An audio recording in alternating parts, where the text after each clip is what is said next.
Dear students, आज हम BA part third paper first macro economics की क्लास में ग्रीन अकाउंटिंग यानी सामाजिक लेखांकन का अध्याय पढ़ने जा रहे हैं। चैप्टर 5 पढ़ने जा रहे हैं और मैं डॉक्टर सुनीता शर्मा आपका आज की क्लास में हार्दिक स्वागत करती हूँ।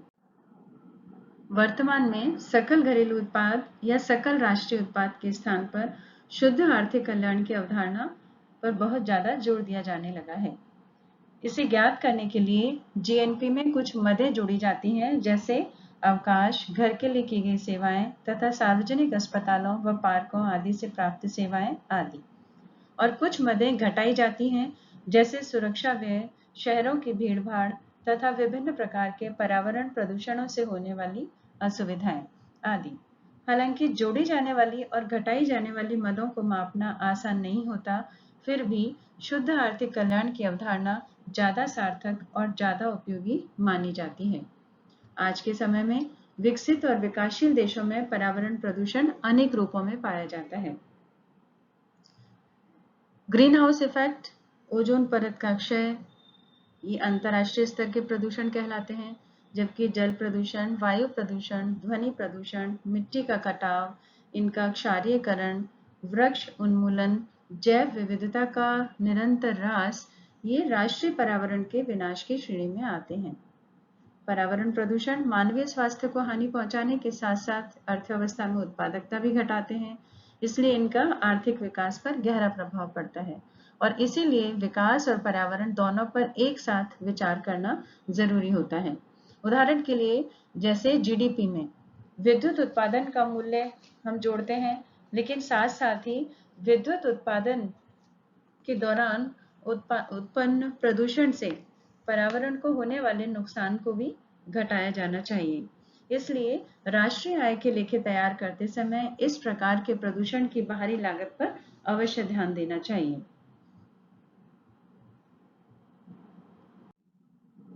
इसके बाद हम देखते हैं हरित लेखांकन। हरित लेखांकन राष्ट्रीय आय के आकलन की ऐसी विधि है जिसमें राष्ट्रीय उत्पाद की वृद्धि में प्रयुक्त हुए प्रकृति प्रदत्त साधनों की क्षरण लागतों को राष्ट्रीय आय में से घटाया जाता है और इन प्राकृतिक संसाधनों को पुनः प्राप्त करने के लिए जो प्रयास किए जाते हैं, उन पर जो लागत आती है, उसे भी सकल राष्ट्रीय उत्पादन में समायोजित किया जाता है। आमतौर पर सकल घरेलू उत्पाद का आकलन करते समय हम पूंजी राशि को समायोजित करते हैं। यदि इसमें प्राकृतिक संसाधनों का दोहन और उनके उपभोग को भी शामिल कर लिया जाए, तो जो नए आंकड़े प्राप्त होंगे वे पर्यावरणीय समायोजित सकल घरेलू उत्पाद यानी कि ग्रीन जीडीपी कहलाएंगे।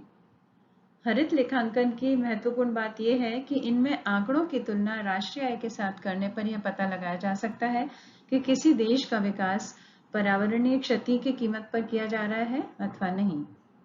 2003 में ग्रीन इंडियन स्टेट्स ट्रस्ट जो संगठन है, इसने भारतीय राज्यों की परियोजनाओं के लिए ग्रीन अकाउंटिंग के बारे में एक रिपोर्ट पेश की और इसकी उपयोगिता पर बल दिया।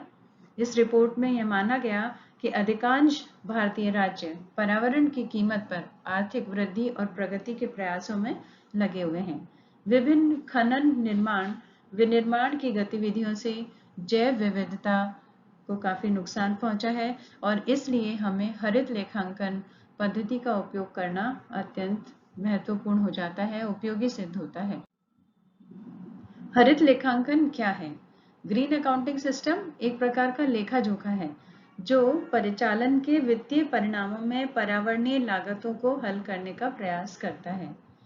जीडीपी, आमतौर पर हम जो जीडीपी निकालते हैं उसमें हम पर्यावरण पहलू की उपेक्षा करते हैं, इसलिए नीति निर्माताओं को एक ऐसे रिवाइज मॉडल की जरूरत हुई जिसमें कि हम हरित लेखांकन को महत्व दे सकें और इस ग्रीन अकाउंटिंग हरित लेखांकन शब्द को पहली बार अर्थशास्त्री और प्रोफेसर पीटर वुड ने 1980 के दशक में प्रयोग किया था और भारत के पूर्व पर्यावरण मंत्री श्री जयराम रमेश ने पहली बार भारत में लेखांकन के मामले में हरित लेखांकन प्रणाली या ग्रीन अकाउंटिंग सिस्टम को लागू करने की आवश्यकता और महत्व को दर्शाया था।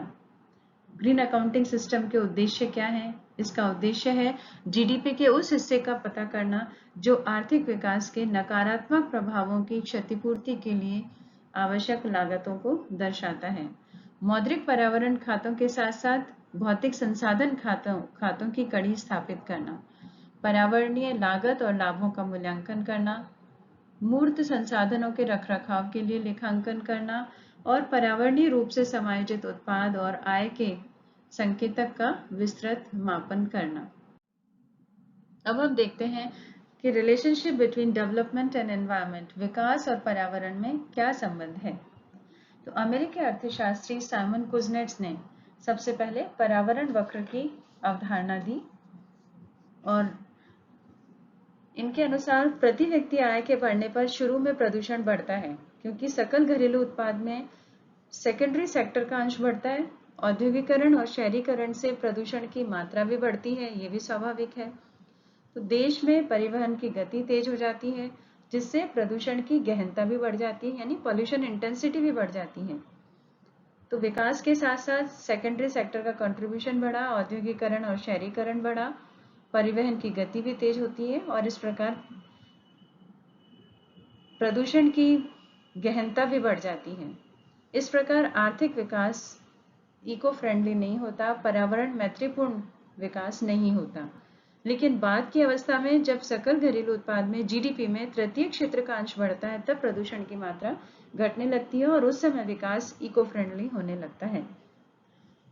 और इसके लिए हम कुजनेट्स के दिए हुए चित्र का प्रयोग कर सकते हैं जिसे हम चित्र 1 में दर्शाते हैं और इस चित्र को देखने पर हमें पता चलता है कि विकास की प्रारंभिक अवस्था में पर्यावरण प्रदूषण बढ़ता है जिससे उस देश के आय के लेखों में विशेष रूप से समायोजन करना आवश्यक हो जाता है।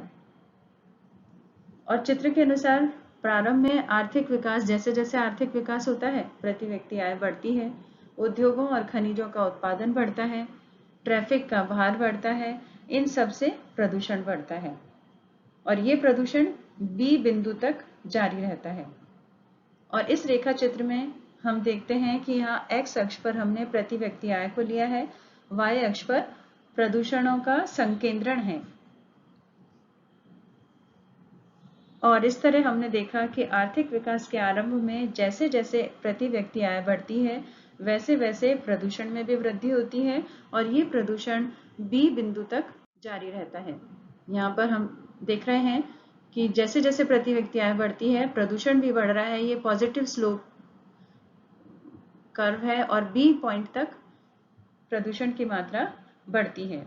लेकिन एक सीमा के बाद, यानी कि बी बिंदु के बाद प्रति व्यक्ति आय जैसे जैसे बढ़ेगी प्रदूषण की गहनता कम होने लगती है और हम ये देख रहे हैं कि प्रदूषण कम होने लगा है। क्यों होने लगा है? क्योंकि आर्थिक विकास और प्रति व्यक्ति आय बढ़ने के कारण लोग प्रदूषण के प्रति अधिक जागरूक हो जाते हैं, वे प्रदूषण को नियंत्रित और नियमित करने का प्रयास करने लगते हैं और इसलिए आवश्यक साधन भी वे जुटा लेते हैं।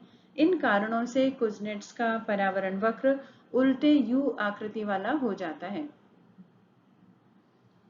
इसलिए ये कह सकना कठिन है।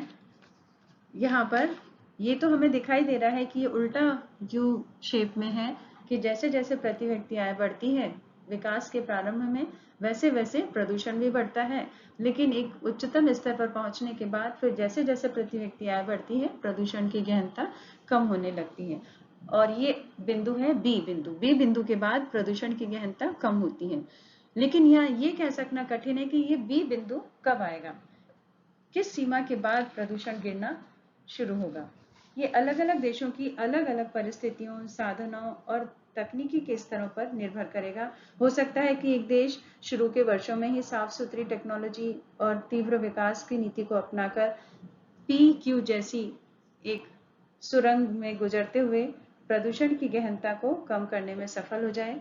इस प्रकार वह ABC का मार्ग न लेकर के इस PQ सुरंग से होता हुआ आगे बढ़ जाए, लेकिन सुरंग का मार्ग ग्रहण करने के लिए उसे इको फ्रेंडली प्रोडक्ट्स और प्रोसेस और टेक्नोलॉजी अपनानी होगी। इस प्रकार कुजनेट्स के पर्यावरण वक्र को देने का आशय ये है कि विकास और पर्यावरण के संबंध की हमें जानकारी हो सके। इसलिए पर्यावरण प्रदूषण विकास की प्रारंभिक अवस्था में प्राय बढ़ता है, जिससे उस देश के आय के लेखों में विशेष रूप से समायोजन करना आवश्यक हो जाता है। अब हम यह जानने का प्रयास करते हैं कि प्रदूषण से लागतों के बढ़ने का कीमत और उत्पादन पर क्या प्रभाव पड़ता है। प्रदूषण की लागत एक बाह्यता है, एक्सटर्नलिटी है, और इसका प्रभाव उत्पादन और कीमत पर क्या प्रभाव पड़ेगा, ये जानने के लिए हम इस रेखा चित्र का सहारा लेते हैं। और इस रेखा चित्र में हम ये देखते हैं कि ओ एक्स अक्ष पर वस्तु की मात्रा को लिया गया है और ओ वाई अक्ष पर हम कीमत को दर्शा रहे हैं। ये डी एक मांग वक्र है, प्रारंभिक मांग वक्र है, और एस प्रारंभिक पूर्ति वक्र है। मांग और पूर्ति वक्र दोनों इस ई बिंदु पर एक दूसरे के बराबर होते हैं और इस प्रकार प्रारंभिक कीमत OP1 तय होती है और मांग और पूर्ति की संतुलन मात्रा OQ तय हो जाती है। अब हम ये मान लीजिए कि इस उद्योग में बाहरी लागतें भी आ जाती हैं। बाहरी लागतें यानी कि जल, थल, वायु प्रदूषण, ट्रैफिक, भीड़ भाड़ आदि। एक फर्म में जो वास्तविक लागतें आ रही हैं उत्पादन की, वो निजी लागतें हैं। उन निजी लागतों में प्रदूषण की इन बाहरी लागतों को भी शामिल कर लिया जाए, तब हमें एक नया पूर्ति वक्र S1 प्राप्त होता है और ये S1 मांग वक्र को E1 बिंदु पर काटता है। इससे हमें नई कीमत, बढ़ी हुई कीमत OP1 प्राप्त होती है और नया उत्पादन OQ1 हमें प्राप्त होता है। नई मात्रा हमें OQ1 प्राप्त होती है, घटी हुई मात्रा। इस प्रकार हम देखते हैं कि प्रदूषण के प्रभाव से कीमत में बढ़ने की और वस्तु की मात्रा में घटने की स्थिति उत्पन्न हो जाती है। अर्थात प्रदूषण के प्रभावों को शामिल करने से राष्ट्र के उत्पादन और उपभोग के लेखे प्रभावित होते हैं। वर्ल्ड डेवलपमेंट रिपोर्ट 2003 में हरित लेखांकन का विवेचन करते समय सकल घरेलू बचत को शुद्ध समायोजित शुद्ध बचत में बदलने पर बल दिया गया। हम सामान्यतः क्या करते हैं, आर्थिक विश्लेषण में हम सकल घरेलू बचत को सकल घरेलू उत्पाद के अनुपात में लेकर चलते हैं, यानी कि ग्रॉस डोमेस्टिक सेविंग्स को as a gross domestic product के अनुपात के रूप में लेकर चलते हैं। लेकिन इस ग्रीन अकाउंटिंग में हमें एडजस्टेड नेट सेविंग्स का प्रयोग करना चाहिए, समायोजित शुद्ध बचत का प्रयोग करना चाहिए। इसके लिए सकल घरेलू बचत की दर में से हमें क्या घटाना चाहिए, हमें घटाना चाहिए स्थिर पूंजी का उपभोग, ऊर्जा की खपत, खनिज पदार्थों की खपत, शुद्ध वनरास यानी नेट डिफॉरेस्टेशन कितना हुआ है, कार्बन डाइऑक्साइड से होने वाली हानि, इन्हें हमें घटाना चाहिए और ये सभी मदें GDP के अनुपात में होती हैं। बाद में इसमें शिक्षा का व्यय जोड़ने से हमें समायोजित शुद्ध बचत प्राप्त होगी और ये समायोजित शुद्ध बचत भी GDP के अनुपात में होगी और यही राष्ट्र की आर्थिक स्थिति की सही परिचायक होगी। इस प्रकार इस अध्याय में हमने वेरियस एनवायरमेंटल कंसर्न्स और ग्रीन अकाउंट के बारे में विस्तृत अध्ययन किया है और इसके लिए बच्चों आप लक्ष्मी नारायण नाथुराम का और प्रोफेसर राणा एन वर्मा और इसके साथ ही प्रोफेसर MC वैश्य की बुक का अध्ययन करते रहिए। ये सभी रेफरेंस बुक्स हैं, इनको विस्तार से आप पढ़िए। और इस प्रकार आज की इस वीडियो में हम राष्ट्रीय आय का जो हमारा टॉपिक है वो कंप्लीट करते हैं और मिलते हैं अपने अगले वीडियो में। तब तक के लिए गुड बाय।